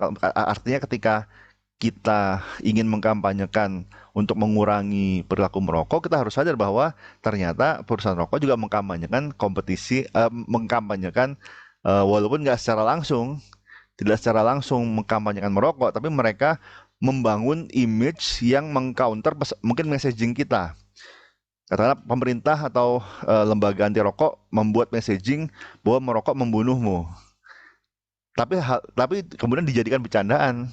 Jadi dijadikan sesuatu yang lucu sehingga tidak lagi menjadi sesuatu yang mengancam oleh perusahaan rokok. Jadi kampanye-kampanye yang iklan rokok kemudian tetap diangkat merokok membunuhmu dan seterusnya, tapi dijadikan sebuah humor gitu. Jadi sehingga ya mungkin tidak lagi mengancam gitu. Sehingga mungkin kalau penekanannya bukan hanya membunuhmu tapi membunuh keluargamu, yang seperti itu nggak bisa dibercandain lagi, sehingga mungkin bisa lebih efektif gitu dalam mengcounter messaging dari perusahaan rokok begitu. Intinya kita melihatnya dari skala yang bukan hanya individual. Kita artinya nggak semua kampanye pemasaran sosial itu ada kompetisinya. Misalnya untuk mungkin mengentaskan kemiskinan, kayaknya nggak ada kompetisinya, atau untuk meningkatkan mungkin ada juga kompetisinya. Mungkin misalnya tentang kampanye misalnya konsumtif, bisa jadi itu bertentangan ya. Tapi intinya ketika kita mendesain sebuah kampanye pemasaran sosial, kita juga harus memikirkan apakah ada potensi kampanye lain yang bisa menjadi pesaing dalam hal ini. Tadi misalnya kampanye iklan rokok dengan apapun bentuknya itu jelas menjadi kompetisi dari sebuah kampanye pemasaran sosial yang bertujuan untuk mengurangi perilaku merokok, misalnya terutama di tempat umum misalnya. Kemudian behavior objektif, competing behavior ini, oke.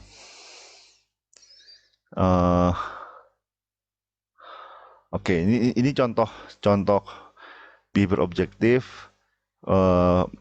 Kita ingin membuat orang untuk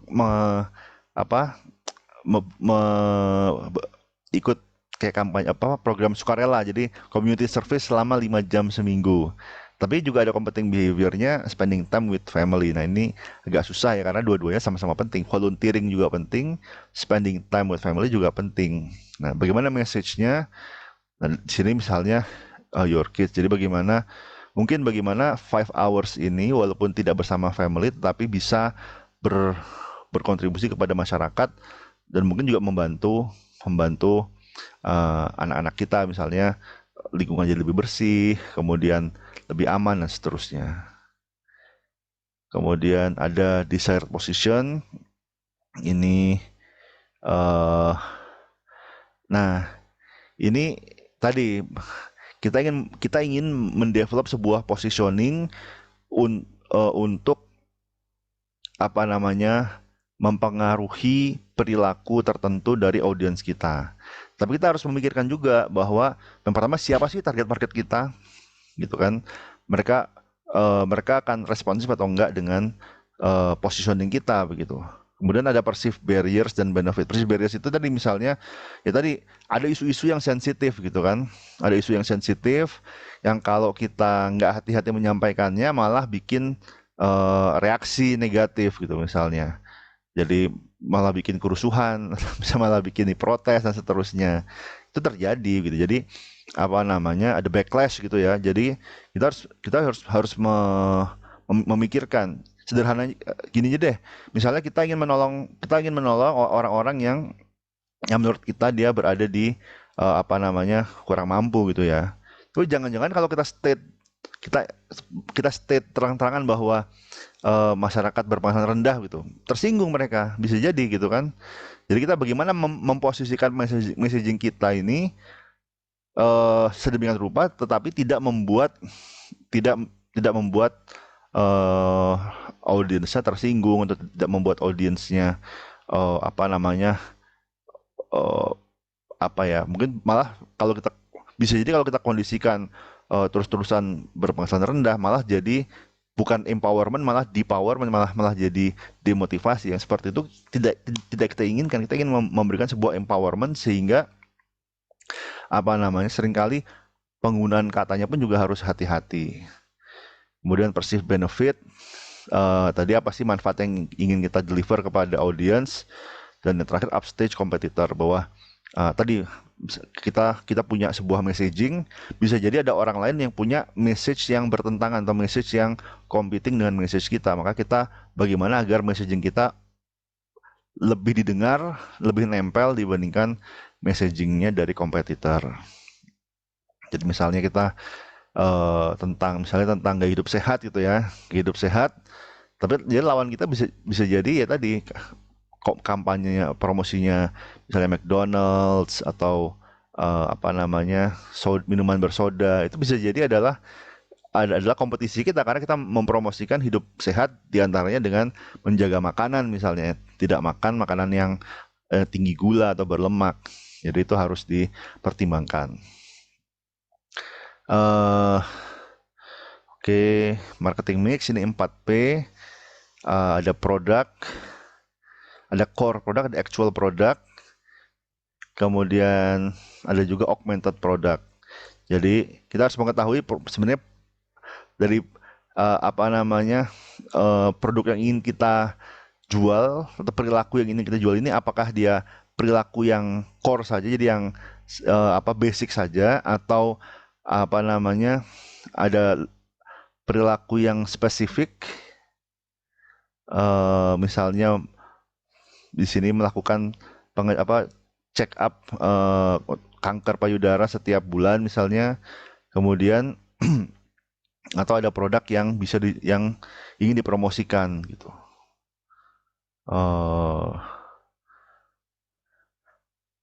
Oke,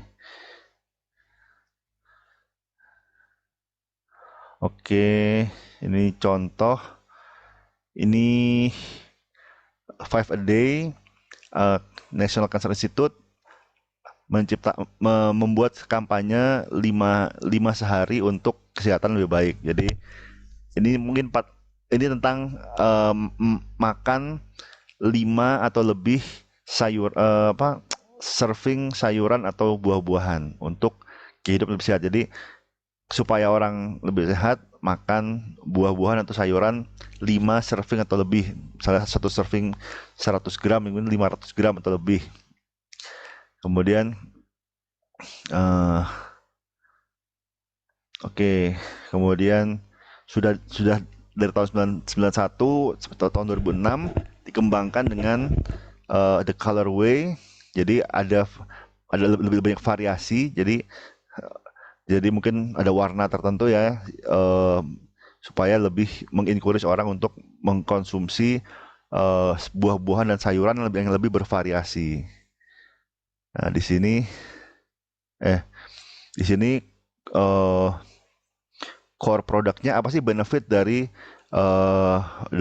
perilaku misalnya sehat, kayak hidup sehat, atau ya kesehatan lah ya, kesehatan pencernaan, atau misalnya apa sih, misalnya tidak overweight gitu misalnya.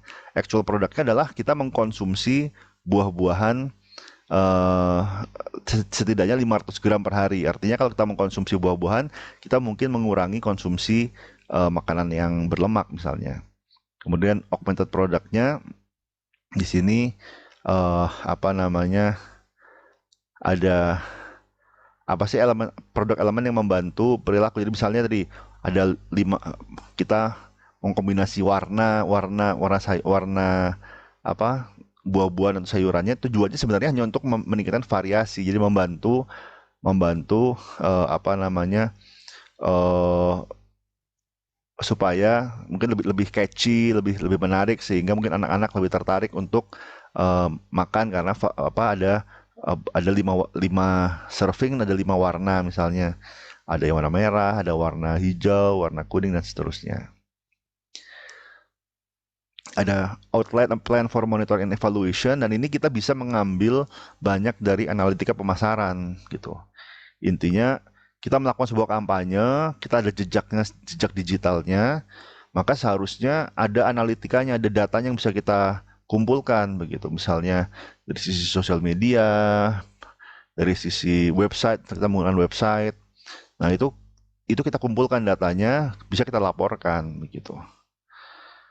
Nah, jadi evaluasi adalah sebuah ukuran dan sebuah laporan terhadap apa yang terjadi.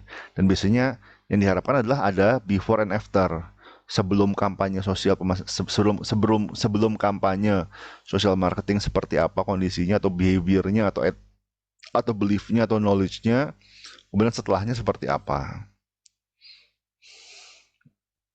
Kemudian ada established budget, find funding resource. Jadi kalau memang dibutuhkan ada sponsorship, mungkin diajukan proposal sponsorship, atau ya tadi kalau memang misalnya anggarannya terbatas, ya bagaimana supaya anggarannya masuk gitu untuk skala yang diinginkan gitu. Jadi nggak harus besar juga, tapi yang penting cocok antara tujuannya, kita mau ngapain sih, sama budgetnya. Karena kalau misalnya budgetnya kurang, ya nggak akan terlaksana. Misalnya programnya sangat masif, berusaha menciptakan perubahan yang besar, tapi kemudian budgetnya ya tanpa sponsorship, ya agak susah untuk melakukan seperti itu. Kemudian competitive parity, kemudian membandingkan dengan apa yang dikeluarkan orang yang melakukan effort yang serupa gitu. Misalnya kampanye pemasaran sosial yang serupa seperti apa. Terakhir ada sebuah implementation plan. Ini komponennya apa yang akan dilakukan, siapa yang akan bertanggung jawab, kapan dilakukan, berapa biayanya. Nah, ini misalnya kalau 1 tahun, 2-3 tahun agak terlalu besar ya, ya pastinya skalanya adalah sampai dengan akhir semester gitu. Jadi ya mungkin kita ada 7 pertemuan, ada 6 minggu, ya mungkin dalam sebulan lah. Jadi targetnya dilakukan dalam sebulan. Ya mungkin nggak banyak yang bisa kita lakukan dalam sebulan ya, tapi paling nggak hal tersebut bisa menjadi sebuah benih gitu. Benih yang kemudian bisa tumbuh, bisa dilanjutkan, kan harapannya bisa dilanjutkan oleh kita sendiri atau mungkin oleh orang lain, sehingga bisa menjadi sebuah perubahan sosial yang berdampak atau berkelanjutan begitu. Oke, mungkin itu untuk 10 langkah. Nanti detailnya akan dibahas di pertemuan-pertemuan selanjutnya. Tapi mungkin sebelum kita masuk ke diskusi ya, mungkin ada pertanyaan ada yang mau ditanyakan. Silahkan. Oke, kalau nggak ada pertanyaan, jadi tolong di-rename berdasarkan nama kelompok ya. Nanti akan saya buat breakout room. Jadi tujuannya adalah, jadi diskusinya mungkin nggak terlalu banyak. Jadi lebih ke arah mendiskusikan kembali proposal yang sudah disubmit kemarin, kemudian difokuskan kepada SDG. Jadi apa sih Sustainable Development Goals yang ingin disasar. Kemudian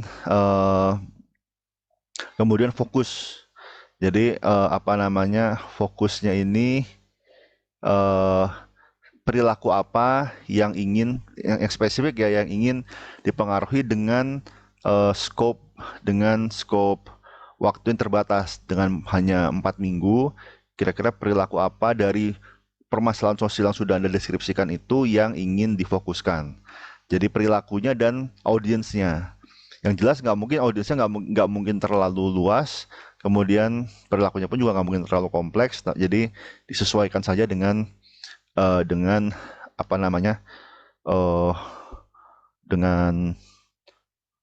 scope-nya. Jadi ini saya buat breakout room. Tunggu sebentar, saya stop share dulu. Kemudian setelah ini nanti tolong dirangkum dalam PPT. Kemudian nanti PPT-nya mungkin kalau ada waktu saya pilih 1 atau 2 untuk mempresentasikan. Tapi yang pasti semuanya akan dikumpulkan melalui emas. Jadi akan saya buka saya buka apa namanya assignment di Emas untuk mengumpulkan PPT, intinya mendiskusikan tentang bagaimana proposal sosial marketing yang sudah diajukan teman-teman ini akan berkontribusi kepada kepada sustainable development goals, SDG yang mana, kemudian target behavior dan target audience-nya seperti apa yang spesifik, yang visible untuk waktu, untuk time frame, untuk skala kampanye pemasaran sosial yang apa namanya di mata kuliah ini. Mungkin saya buka dulu breakout room-nya sebentar. Oke.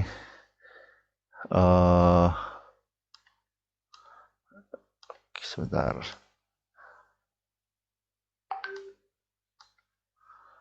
Ini ada beberapa yang belum rename. Sebentar.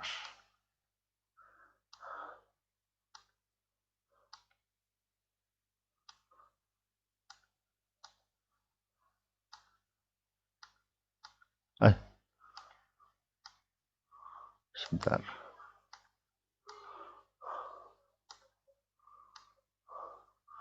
Oke, yang belum di rename sudah saya buka breakout room-nya, silakan bergabung ke masing-masing breakout room. Yang belum di rename mohon merename Zoom-nya supaya bisa saya kelompokkan. Ini, oh ya. Oke. Mungkin setengah jam ya, 30 menit. Nanti setelah itu akan kita kembali ke main room. Mungkin akan saya minta satu kelompok atau dua kelompok untuk mempresentasikan.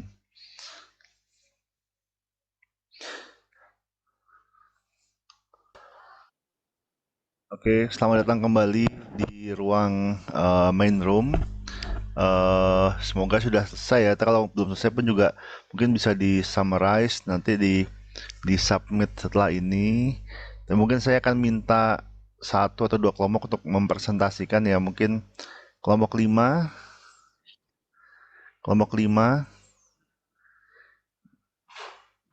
bisa sebentar.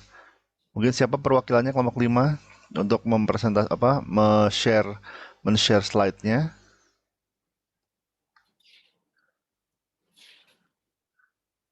Gimana kelompok 5? Belum terdengar suaranya. Sorry Mas David. Ya, halo, ya Pak. Oh ya. Iya. Oke, saya jadikan co-host. Kalau mau share screen silakan ya. Ya. Sebelumnya mohon maaf ya Pak, ini isinya masih kosong Pak sebenarnya, bukan. Oke, jadi kalau gitu disampaikan secara lisan aja mungkin kira-kira hasil diskusinya seperti apa. Iya, jadi intinya tadi kita masih cukup abstrak lah Pak untuk perencanaannya. Jadi mungkin untuk lokasi kita masih mau coba di areanya tuh di Jakarta, di Surabaya, juga di Bali. Oke. Kemudian untuk alignment dengan SDGs-nya itu kita mau coba ambil temanya pemenuhan pendidikan di Indonesia, karena kita kan ambil temanya yang anak jalanan itu Pak ya. Kebetulan tadi sempat cari sedikit riset sebentar itu di SDGs-nya Indonesia di tujuan keempat gitu ya Pak ya, untuk peningkatan pendidikan. Jadi kita mau coba mengeksplor dari situ, kemudian bentuk perubahannya nanti karena masih cukup belum ada bayangan yang jelas, kita mau cobanya untuk sekarang ini bentuk sosial campaign gitu Pak, jadi menggunakan Twiben. Ya, jadi mungkin kan kalau tadi Bapak Imam sempat mention juga untuk ada pengumpulan dana atau apa, ada penggunaan dana yang kira-kira akan dibutuhkan untuk melakukan perubahan. Itu kalau kita mungkin sejauh ini masih memikirkannya mungkin perubahannya hanya berupa dukungan moral gitu Pak ya, dari sosial media. Oke. Mungkin jadi memang kan kelompok 5 kan tentang yang Save Street Children kan ya, Save Street Children. Nah itu memang SDG-nya ada banyak, ada beberapa. Saya juga sudah upload di Emas tentang dokumen SDG ya, jadi apa saja SDG, terus laporan SDG terbaru. Dan memang terutama untuk street children itu mungkin bisa dikaitkan dalam beberapa, jadi tidak hanya tentang education ya, salah satunya education, tapi ya pastinya tentang poverty, tentang kelaparan, tentang kesehatan, itu sebenarnya bisa semua. Nah, oke, terus kemudian di apa namanya, tapi kelompok 5 ingin fokus kepada education, nggak ada masalah. Jadi that's good, quality education. Nah, kemudian di sini audiensnya siapa? Nah, ini audiensnya di sini sebetulnya nggak bisa street children-nya kan? Iya, Bukan betul, Pak. street children-nya kan, audiens dari Iya, kampanye pemasaran sosial kelompok 5, karena ya tadi kita mau kampanye ke anak jalanan ya nggak bisa kalau nggak ada mungkin orang-orang baiknya gitu. Jadi bisa jadi di sini kampanye kelompok 5 ke orang-orang baik yang peduli dengan street children gitu kan. iya, Apalagi ada komunitas ya kan, sudah ada komunitas yang SSC itu. Nah, iya, jadi kampanye pemasaran kelompok 5 bisa diarahkan untuk mendrive interest atau mendrive donasi atau mendrive apa namanya support kepada komunitas. Jadi di sini sekarang siapa sih yang menjadi target audience atau target supporter dari komunitas SSC di 3 kota tersebut? Di 3 kota nggak ada masalah, justru bagus spesifik ke kota-kota tertentu. Nah, tinggal tadi ya audiensnya perlu diperjelas. Sebenarnya donatur dari SSC ini siapa? Kemudian terus program SSC yang terkait dengan pendidikan itu ada nggak? Jadi saya kan juga kurang paham tentang SSC ini apa sih fokusnya. Bisa jadi dia fokus lebih ke arah kesehatan, bisa ke arah misalnya ke arah supaya nggak kelaparan anak-anaknya kan bisa jadi seperti itu. Tapi kalau misalnya ada program SSC yang terkait dengan pendidikan, maka akan nyambung. Jadi komunitas SSC punya program ke arah pendidikan, kampanye pemasaran sosial kelompok 5 fokus kepada bagaimana mendrive apa namanya support baik material maupun moral kepada apa namanya komunitas SSC ini terkait dengan isu pendidikan begitu. Bisa dipahami nggak kelompok 5? Jadi Iya, Pak. tinggal Sebenarnya ya. kalau untuk komunitas ini kan kebetulan dari Mas Dimas sebenarnya memang Oh ada ya. koleganya Pak dari Ya. orang SSC Surabaya. Ya. Sebenarnya memang kita nanti ke depannya pengen coba diskusi, mau coba ajak kerjasama. Oke, bagus. Ya. Jadi intinya kita tidak harus mengerjakan semuanya sendirian. Jadi bisa jadi kampanye pemasaran sosial Anda ini connecting the dots gitu. Jadi bagaimana stakeholder ini bisa berkoneksi. Kadang-kadang masing-masing jalan sendiri-sendiri, tapi kalau bisa dikaitkan maka akan jadi sinergi. Jadi ada partnership atau kolaborasi, atau mungkin kalau triple helix gitu misalnya ya. Jadi bisa jadi pemasaran sosial Anda ini menjembatani antara beberapa stakeholder atau yang berkepentingan untuk save the street children dan juga pendidikan. Jadi di sini mungkin bisa kerjasama dengan Departemen Pendidikan. Jadi yang seperti itu yang bisa dikaitkan dengan SSC sebagai komunitas SSC, dan juga ya tadi kalau misalnya tujuannya untuk mendrive support baik moral maupun material, ya kira-kira targetnya seperti apa nih yang diharapkan, misalnya dari sisi nggak harus donasi juga sebenarnya, tapi dari sisi misalnya volunteer atau dari sisi awareness. Kadang-kadang awareness-nya udah cukup gitu, sudah cukup, paling nggak bisa membantu komunitas SSC. Mungkin ada yang mau ditanyakan? Mau jawab sedikit, Pak? Oke, silakan. Kalau di di SSC sendiri ada beberapa program yang menyangkut pendidikan. Yang misalkan kelas belajar yang ada volunteer yang berupa tenaga pengajar. Biasanya tenaga pengajarnya itu ada yang dari mahasiswa dan di profesional juga yang ke sana. Mungkin juga ada gerakan mengumpulkan 1000 buku. Artinya kan sini peluang audiensnya banyak. Anda bisa menyasar mahasiswa untuk mengencourage mereka untuk volunteer. Misalnya kan kalau Bali, Surabaya kan ada kampus besar kan di situ. Apalagi Bali, Surabaya sama Jakarta, Pak. Jakarta, jadi ada kampus-kampus besar di 3 kota tersebut. Bisa jadi bagaimana kampanye supaya mahasiswa berminat untuk volunteer sebagai guru membantu anak-anak jalanan, atau donasi buku misalnya kepada orang-orang yang punya buku berlebih, atau misalnya buku pelajaran yang mungkin orang tua yang udah anaknya udah naik kelas, jadi buku pelajarannya daripada diloakin atau dibuang, didonasikan. Jadi nggak mungkin semua, saya nggak mungkin kelompok 5 membuat kampanye pemasaran sosial untuk semuanya, tapi pilih salah satu, misalnya apakah mahasiswa, apakah ke donasi buku, dan tapi nanti ada kontaknya, ada sinerginya dengan SSC begitu.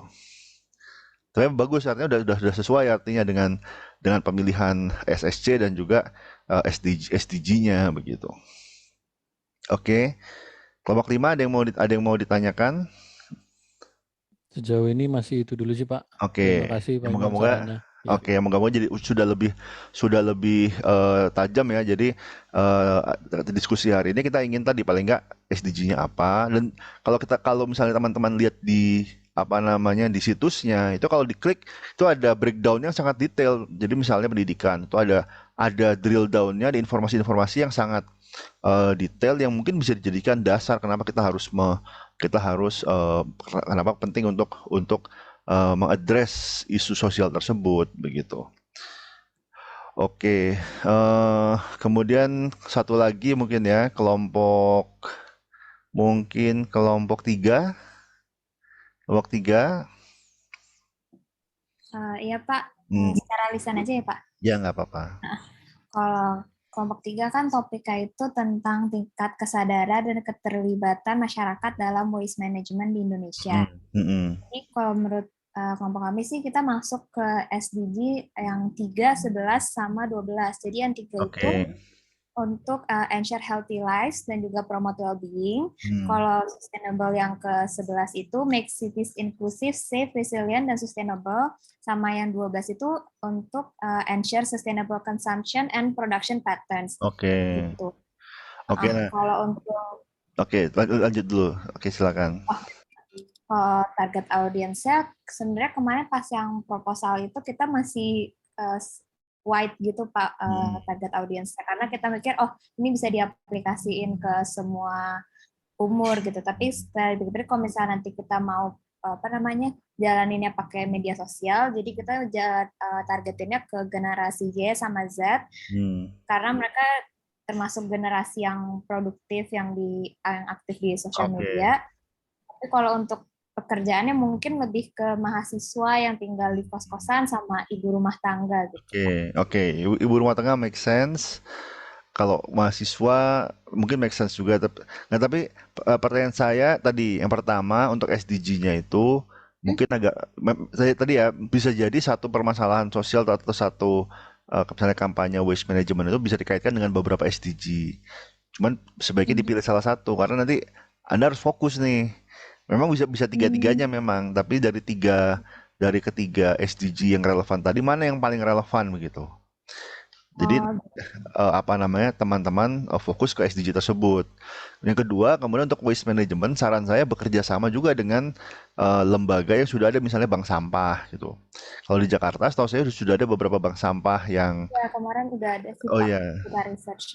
Oke, jadi kalau sudah ada bank sampah ya seperti kelompok 5 ya, jadi bisa sinergi tuh. Jadi untuk bank sampah ini audiensnya siapa misalnya, terus pasti ada geografisnya dong, karena bank sampah juga ada cakupan. Nggak mungkin kalau misalnya bank sampah di Depok dia ngambil sampah di Jakarta Utara, kan nggak mungkin. Jadi pasti masing-masing bank sampah itu ada lingkupnya. Jadi geografis itu sangat penting ya. Jadi geografi itu sangat penting. Kemudian juga demografi ya, usia dan juga profesi ya. Mungkin ibu rumah tangga bagus. Kalau mahasiswa itu soalnya cukup bervariasi ya, dan mungkin saya khawatir tadi mungkin lebih fokus Anda ke ibu rumah tangga aja, sudah selesai. Jadi fokus ke ibu-ibu saja gitu. Mungkin jadi artinya gini, kita bisa ibu-ibu dan mahasiswa katakanlah, tapi apakah nanti messaging kita 1 atau 2, ataukah gimana mengelolanya. Kalau kita nggak fokus, nanti malah nggak dapat dua-duanya gitu. Iya. Jadi saran saya ya be spesifik ya. Kalau misalnya Anda menyasar ibu-ibu itu sangat relevan ya, sangat make sense gitu. Bagi bank sampah. Kemudian juga bagaimana ibu-ibu menjadi lebih berminat untuk melakukan waste management dengan bank sampah. Itu kan jadi ada nilai ekonomisnya juga dan seterusnya. Jadi apa namanya mungkin lebih resonate dengan ke apa namanya itu. Cuman behaviornya apa nih? Behavior target apa? Perilaku apa yang mau dispesifikan? Apakah mendaftar di bank sampah misalnya ya, ataukah memilah-milah sampah, apa sampah organik, sampah dapur, sampah non organik dan seterusnya. Itu harus spesifik. Jadi waste management kan luas ya. Waste management kan luas. Kalau semuanya ya jelas susah ya. Makanya kelompok 3 ini harus spesifik. Dari waste management practice ini yang relevan dengan ibu-ibu dan berdampak besar terhadap SDG yang mau disasar ini apa gitu. Misalnya tentang perilaku apa namanya memilah-milah, atau misalnya composting misalnya. Nggak usah bank sampah, misalnya composting. Jadi bagaimana ibu-ibu sampah dapurnya jangan dibuang di tempat yang sama, jadi dipisahkan, kemudian ditaruh di sebuah jadi kompos, jadi di taman atau di mana. Itu kan termasuk perilaku spesifik kan. Jadi apa namanya jadi waste management ada banyak ya, mungkin nggak semua jenis waste. Mungkin kelompok 3 bisa fokus kepada jenis waste tertentu, misalnya sampah plastik atau sampah makanan untuk dikompos, atau bagaimana mengurangi sampah makanan. Itu juga termasuk apa namanya waste management sebetulnya. Jadi intinya apa namanya opportunity-nya luas, tapi kita punya resources yang terbatas, sehingga sebaiknya fokus ke salah satu dulu. Oke? Ya, Pak. Oke, jadi kelompok yang lain juga seperti itu ya, kurang lebih ya. Jadi diperjelas dulu pertama SDG-nya apa, dan kalaupun relevan dengan beberapa nggak apa-apa, tapi pilih salah satu. Katakanlah kami relevan dengan SDG 4, 5, 6 misalnya, tapi kita pilih yang kelima misalnya. Kemudian audiensnya siapa, dan ini harus spesifik, dari geografis, dari psikografis, dari demografis. Semakin spesifik semakin baik begitu. Dan jadi saya prefer yang concentrated dibandingkan yang lain ya. Di antara yang lain, yang concentrated itu lebih sesuai dengan kondisi kampanye Anda yang terbatas dari sisi pendanaan dan dari sisi resources dan dari sisi waktu. Dan yang ketiga adalah actual behavior-nya. Core benefit-nya apa, actual behavior-nya apa, terus peripheralnya apa, augmented-nya itu apa. Harus spesifik. Jadi nanti itu dulu diklarifikasi, nanti dikirimkan dalam sebuah PPT ke dalam ke emas. Nanti minggu depan kita tindak lanjuti dari situ. Oke. Ada pertanyaan sebelum saya tutup?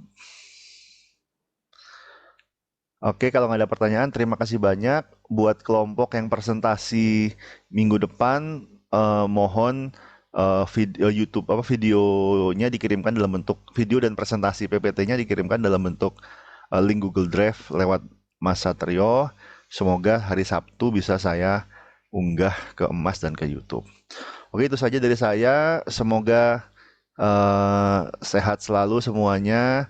Sampai jumpa minggu depan. Terima kasih banyak. Assalamualaikum warahmatullahi wabarakatuh. Waalaikumsalam. Oke. Yuk, saya end meeting ya.